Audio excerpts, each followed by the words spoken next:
Hello, welcome along to the Blood Red channel. I'm Guy Clarke, and for our latest offering is a Loan Watch special looking at the remarkable start to life at Fulham. Neco Williams is making 2 assists and 2 goals. More on that in a bit. In 7 championship games, the Welshman very much making himself at home at the Cottage. To provide the insight on just how spectacular he's been, it's a pleasure to welcome Dan Cooke from the Fulhamish Podcast back to Blood Red. Dan, thanks for your time, and how are you keeping?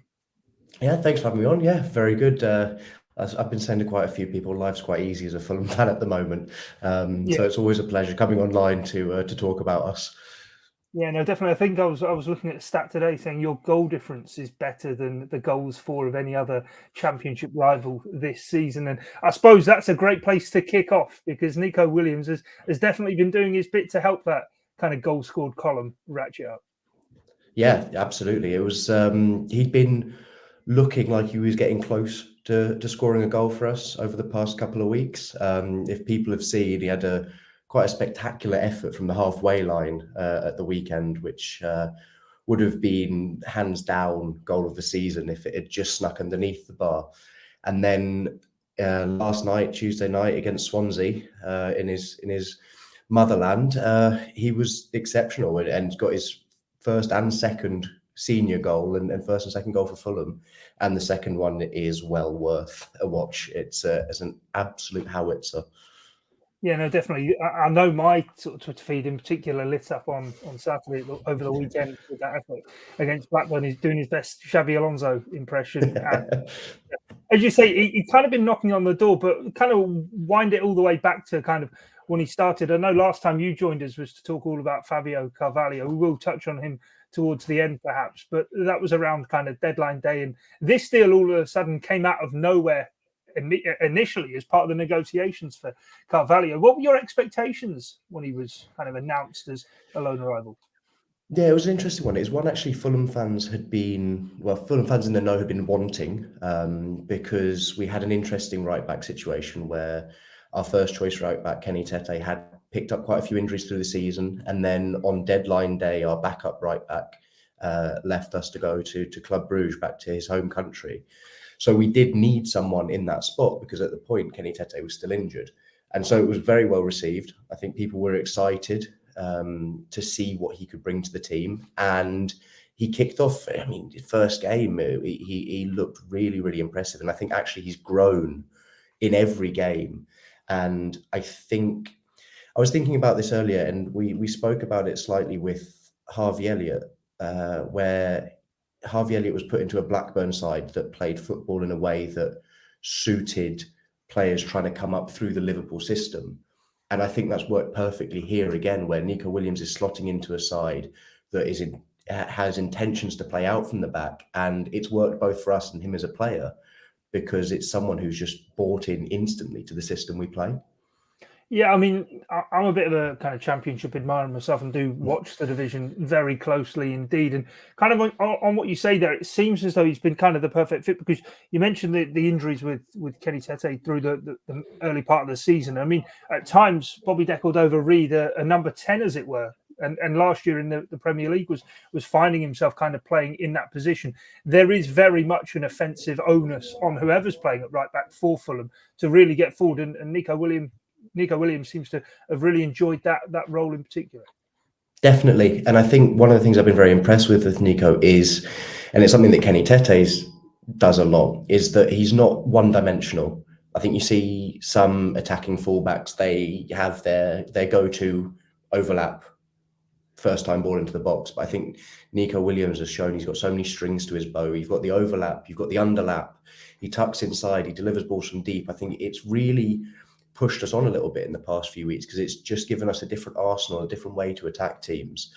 And he's been really vital. And, if we look through some of our games recently, the Hull game was his second appearance, I believe. And it was his incredible ball in, I would say Trent-esque ball in, that got us the only goal of the game. And so he has picked us up points through his own brilliance. And I think you mentioned that he's got 2 goals and 2 assists. Technically, I would say he's got 4 assists because he got one. I can't believe it got taken away from him, but against Millwall, where the cross he put in took a slight deflection, which seems to have taken the assist away from him. And then again against Blackburn, it was his shot that was parried out for the goal. So you can almost add another 2 assists onto his tally. I was going to say, just before we kind of started recording, I was looking at his numbers, and I mean, he's got an assist and a goal every 303 minutes at the moment. So that's a goal involvement in every kind of 151, 52 minutes, if you want to say. I mean, as you mentioned there, there's been so much more within that as well. They're kind of direct goal contributions. But he, to me, watching him and stylistically, you mentioned kind of Trent comparisons there. And I remember when he kind of came on the scene at Liverpool, certainly in the FA Cup against Shrewsbury, I think it was, and against Everton, kind of around that time of early 2020. And the thing that really stood out at the time was equally like Trent, his passing ability. But the thing I've been very impressed with this season playing for Wales and now with Fulham is his ability to carry the ball. His dribbling is absolutely sensational and very much kind of that old school, or I suppose early 21st century kind of fullback that we kind of think of your likes of Dani Alves, Cafu, those likes, if you know what I mean, who get to the byline and put the crosses in.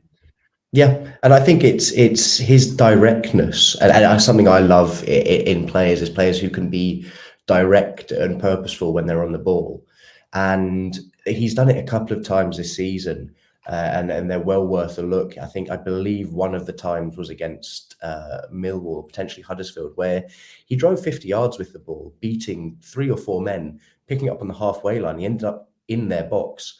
And it's not through necessarily, the flashiest of skills. It's just the right change of pace and the right change of direction, which I think is so useful as a fullback, because in those moments, especially when you're looking to get a ball in, you're just looking for half a yard just to get that space for a cross.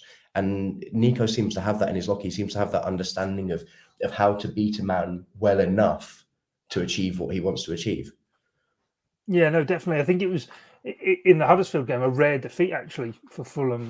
Game on TV, I watched him. There was one where he did get to the byline, cut it back, and I think it was the aforementioned Deco-Reed actually fell over at the far post and couldn't put it away. But equally in that game, he then scuffed a shot, and there was an equaliser, which obviously goes down as an assist for him. But I mean, looking a bit deeper at some of those numbers, I mean, 3.9 dribbles per game, that's the most at Fulham since he's come into the side. And as I say, really kind of underlining what he offers. It's 1.1 key passes per game. Harry Wilson and shock Fabio Carvalho kind of topping the charts at Fulham with those. But as I say, that assists record of one every 303 minutes, it is only behind Wilson, Tom Cairney and Deco-Reed. I mean, the way in which within 7 games he's got 4 goal contribution, it has, and I get Fulham are an ultra attacking team, but I suppose for Liverpool, they couldn't really have handpicked, as you say, wanting to be direct and purposeful as well in possession is exactly what Jurgen Klopp wants from his team.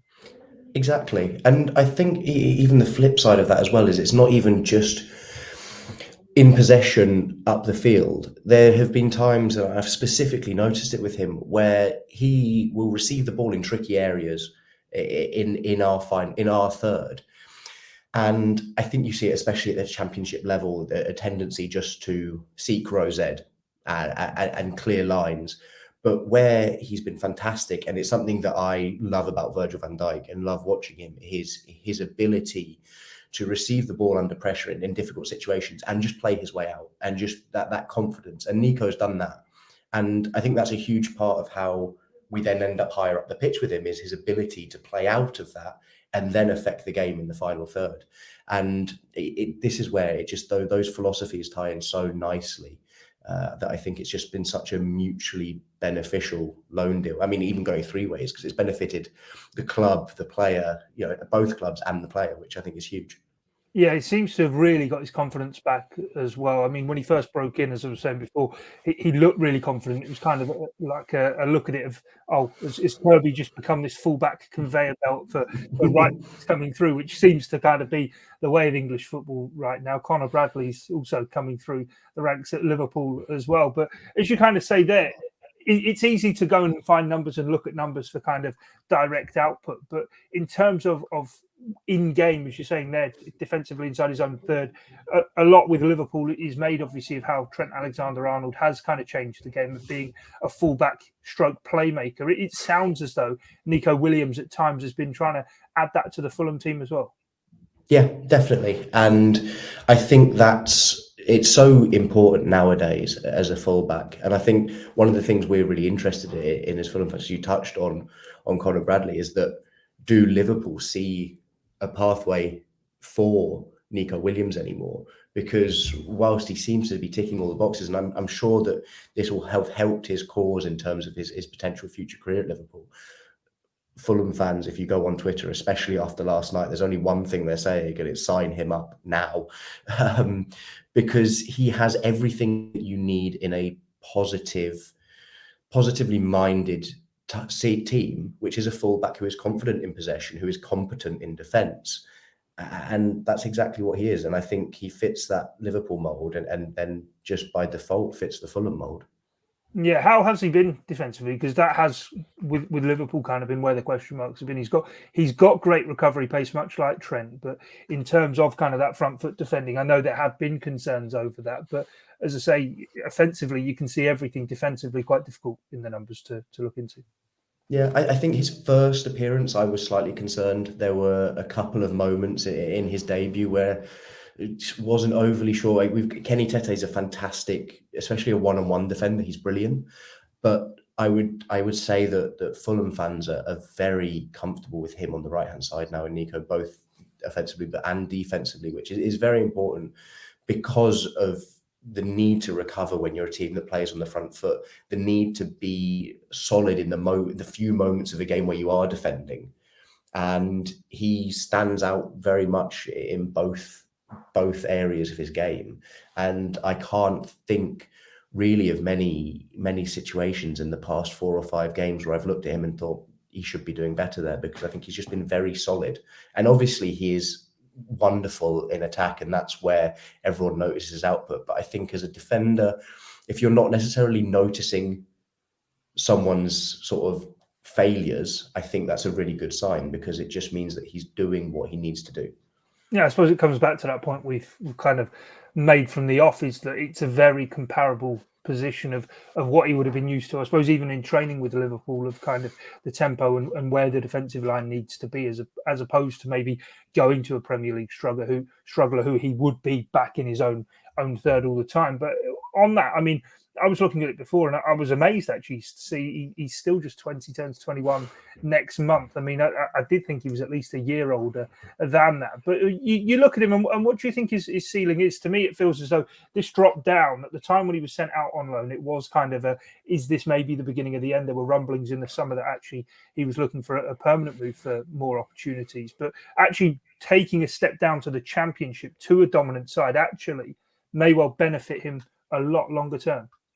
Definitely. I think it is so tough at Liverpool coming through as a right back, and there's going to be an element of bias here, but I think his ceiling probably is higher if he does make that permanent move away, because as fabulous as I think he is, Trent's in a different realm, and I don't see any possibility where he takes Trent's spot from him.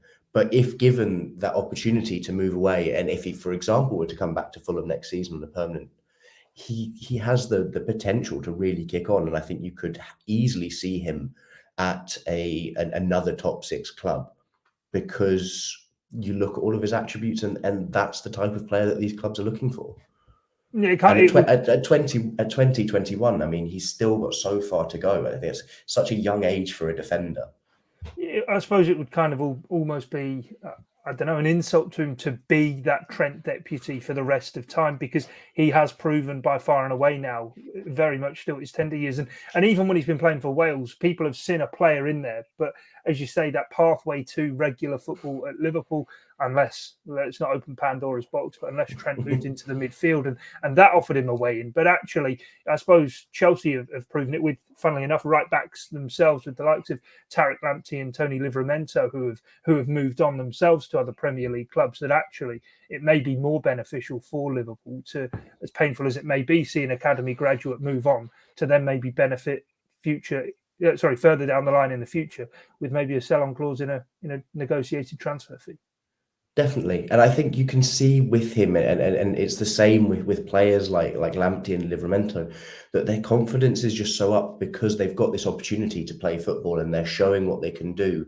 And it's so much less pressure on them, I think, where at a top six club, when you get your one opportunity due to a suspension or injury, there's so much pressure on that moment. But when you're told that you are someone's first choice right back and this is your spot, he's settled into that. And I think the biggest compliment I can give him is that I think Kenny Tete is one of the best right backs the Championship's ever seen. He's a man who's played in the Champions League semi-final, and he's come back from injury, and he's seen about 10 minutes off the bench in a game when we were just trying to cling on to a 1-0 win. So he's really made that spot his own in the past month. Yeah, and as you were saying there about Kenny Tete, I was thinking of Ajax and thinking, was that when he played in the Championship? But he's been with Lyon, of course, as well. And yeah. I mean, he's a player who's 26. He's not as though he's a veteran coming to the end of his time and seeing out his career at Fulham. I mean, the competition for place is there, and the way in which, as you say, that Neco Williams has kind of just deposed him overnight, as it were, is some doing. Yeah, and we've got a manager who's proved this season that in order to get dropped, you have to do something that warrants being dropped. You know, if you are putting in the necessary performances, regardless of who is behind you, you will keep your spot. And that's what Neco's done. And Kenny Tete's been back for 3 or 4 games now on the bench.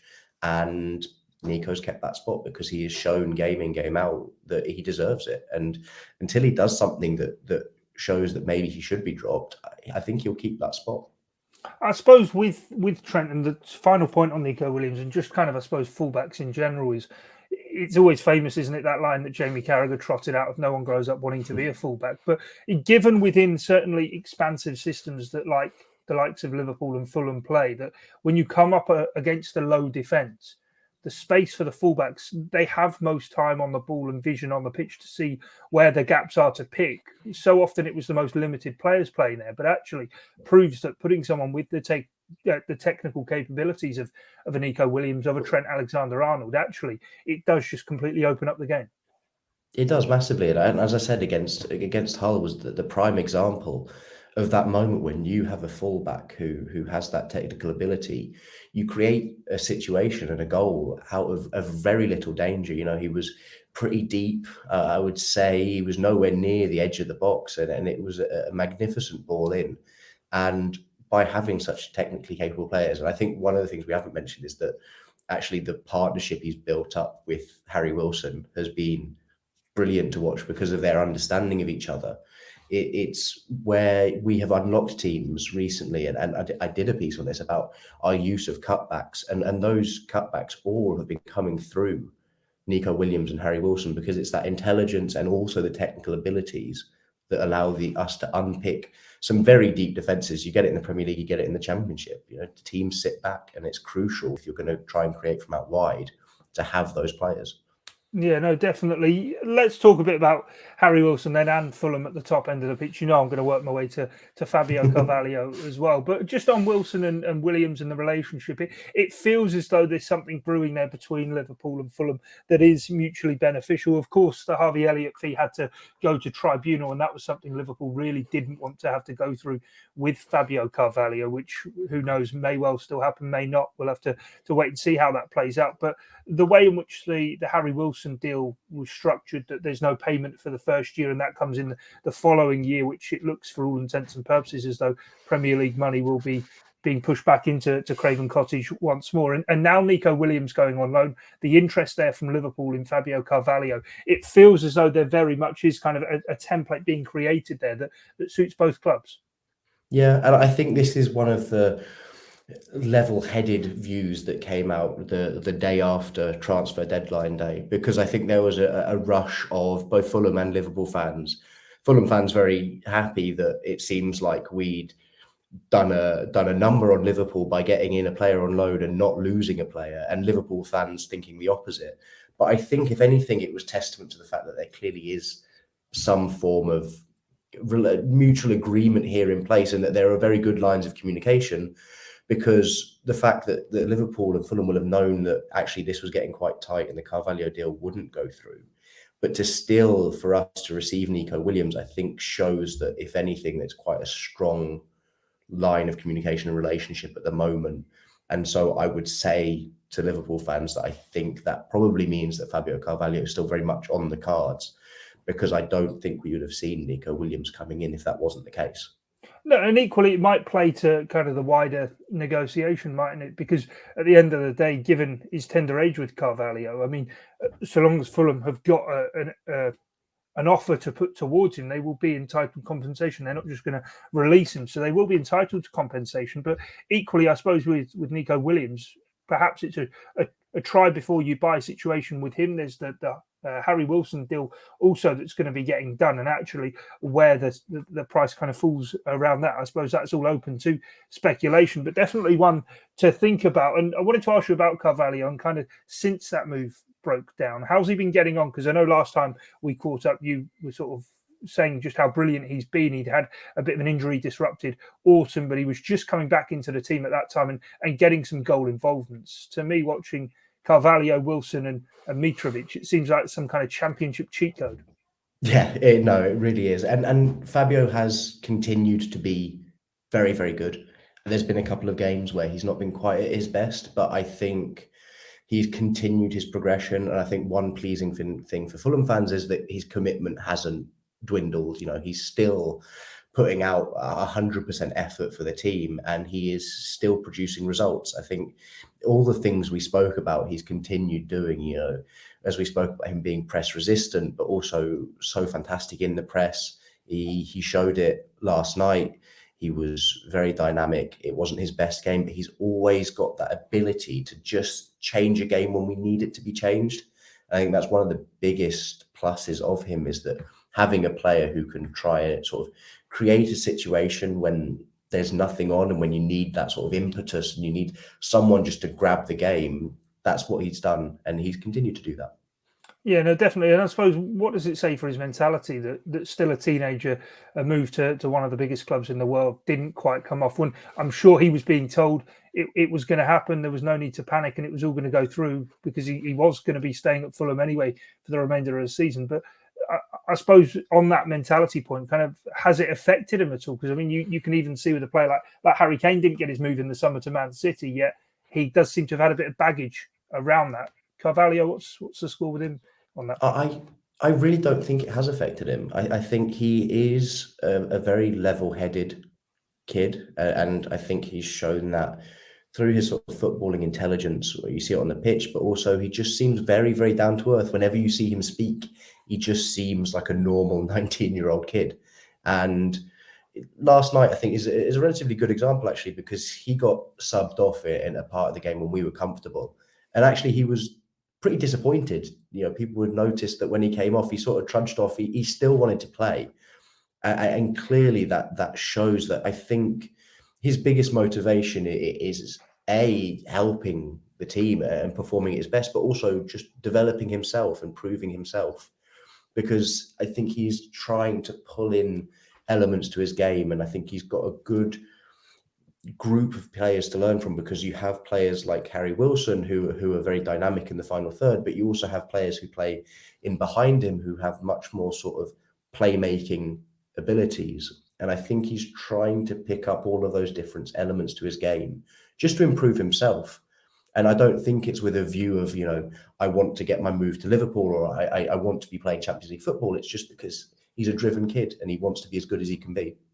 Yeah, that hunger and improvement, just to keep bettering himself, as you say, not trade off the name of a club who might well be looking to buy him, but actually just keep improving himself. Fascinating insight as ever, Dan. I have to say, I'm actually making a trip down to the cottage over the Easter weekend to see you in action. I think it's good to Preston North End. So looking forward to seeing Neco Williams, to see Harry Wilson. He's a player I always had a soft spot for, but never quite able to make the grade at Liverpool, and equally Fabio Carvalho. And I'm sure by that time it could well even be a title-winning promotion party, or may well already be all said and done. But enjoy the rest of the season. It's been some ride for Fulham so far this season. But as ever, Dan, as I say, thanks for your time. Been an absolute pleasure. Thank you very much, Guy. Brilliant stuff. Well, that's it from this edition of Loan Watch here on the Blood Red channel. From myself, Guy Clarke, and Dan Cooke, thanks for your time and your company. It's bye for now.